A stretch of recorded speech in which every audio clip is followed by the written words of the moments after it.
Well, hello everybody and welcome back to Only Leeds Bros. Hope everybody is keeping and doing well. Just finished work for the long weekend, Easter weekend, and decided to go for a beautiful walk on the beach. What more would you want? Right on the doorstep. So get out and stretch the leg.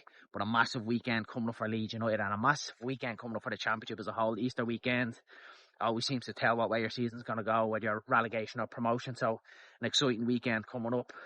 And I am absolutely buzzing for Leeds United and Oxford tomorrow. Really big game. I think if Leeds United do pick up the 3 points tomorrow, it would more or less see us guarantee promotion back to the Premier League. So massive game tomorrow. Also want to say thanks very much to our channel sponsors, Match Bingo, for sponsoring Only Leeds Bros. Make sure you hit the link in the description below or scan the QR code to get involved in this one. Thousands of prizes to be won. Football and bingo all into one brilliant app. What more could you want?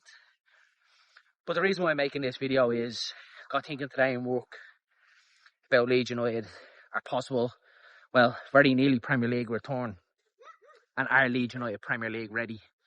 So kind of compared a little bit the difference from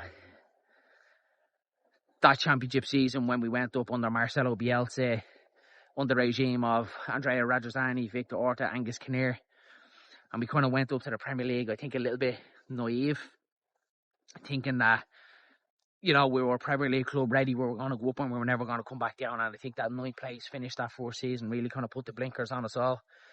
But kind of behind the scenes, we were a Premier League club, ran like a League One club, weren't we? When we look back at it, with a chairman who was, you know, all over Twitter replying to fans' comments and, you know, sometimes not really good, not a good look for the football club.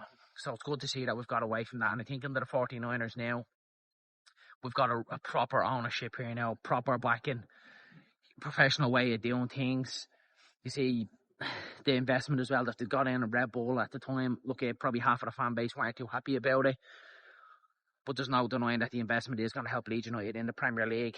Now, whether we've all turned around and said about that Red Bull Leeds and changing the name and changing the badge and changing Elland Road and stuff like that, look, we have to keep a close eye on that, and it's positive that it's not going to.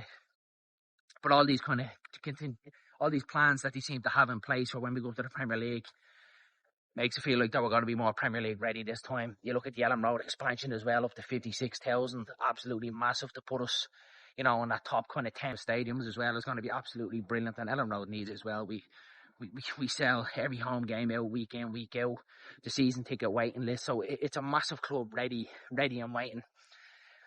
And then what kind of made me get thinking about this whole Premier League ready thing, you can see this week we've been linked with a lot of Premier League quality players in Evan Ferguson, there's been a lot of talk, incredible links that Leeds United are looking at him, 45 million. Supposedly Brighton are going to be looking for him. Is he a player that I think Leeds United should go after? I think absolutely. Some people think not, that, you know, he hasn't had the greatest seasons at West Ham. He thinks he's had 6 appearances, no goals, but he's had a very injury hit season for Evan Ferguson. But there's definitely a player in there. There really is a player in there. And only 20 years of age, he has bags and bags of potential. He's strong, he's physical, he can get in behind, he can hold up the ball, he can score goals, and just a very good all-round player. So definitely a player that I think Leeds United should be looking at when we do go up. Will the likes of Joe Pirro cut it in the Premier League? Who knows? A lot of people think not. I'll kind of reserve my judgment on that till I see it. And then Patrick Bamford as well. We kind of know, look, we've seen him, he can do it in the Premier League. But I just think of his injury record as well. Are we going to be able to rely on him in the Premier League? I don't think so. So I think it would be a real smart, shrewd signing. Whether the 49ers are going to pay 45 million for him, I'm not too sure. Look, we'll have to see what happens with that one. And then the others are like then Thomas Souček off West Ham as well. We've been linked with him. It's been said that Farke is keen on bringing him to Leeds United. Is that a player I think Leeds United need? I'm not too sure. Again, my own opinion, not a midfielder, the type of midfielder I usually like to see, i.e. Tanaka is my type of player that I'd like to see, you know, short, sharp on the ball, silky on it, not kind of that big, tall, awkward kind of centre midfielder.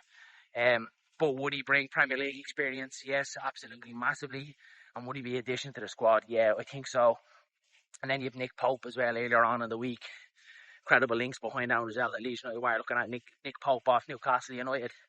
So it's good to see already that, yeah, look, we haven't hit the Premier League yet. It's not confirmed, but it's already good to see that Leeds United have been linked with Premier League players, good quality Premier League players, and we haven't even got up yet. So it all just feels like that we're just ready and waiting, and that the club is in a lot better position to go up this time and stay there and solidify ourselves. When you look at the three promoted clubs last year, your Ipswich, Southampton and Leicester, to go up and fall straight back down, I just think that's something that Leeds United can't afford to do. Something that the 49ers can't afford to do with the money, that the backing that they have behind this. You know, we all know the investors behind this, all the celebrities and stuff like that. So the 49ers need this to work, and the expansion of Elland Road and all that as well is going to help with that.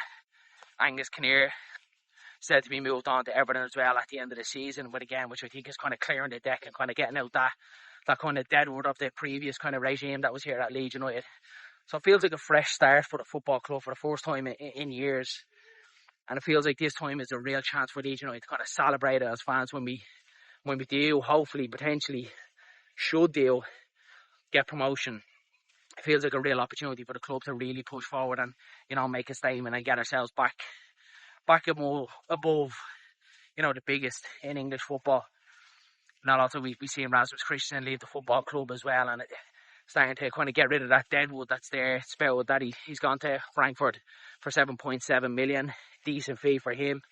I would have drove him there for free if you ask me, because it's just not a fullback that I particularly like. He's rigid, he's stiff, not a very, very good defender.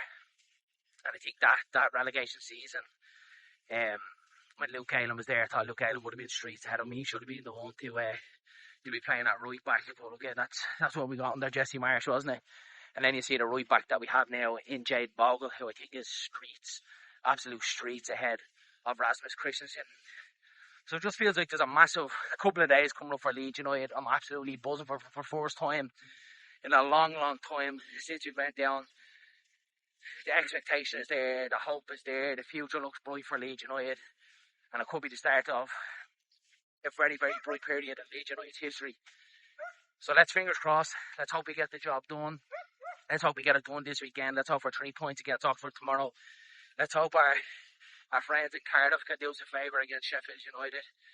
And then that game against Stoke on Monday will be absolutely massive. Absolutely massive. We can pick up the 3 points there. So that's it from only Leeds Bros. That's it from my little beach ramble after work. Please don't forget to slap a like on the video. Hit subscribe to the channel if you haven't already done so. I'm going to chat to you all again very soon. Let's go.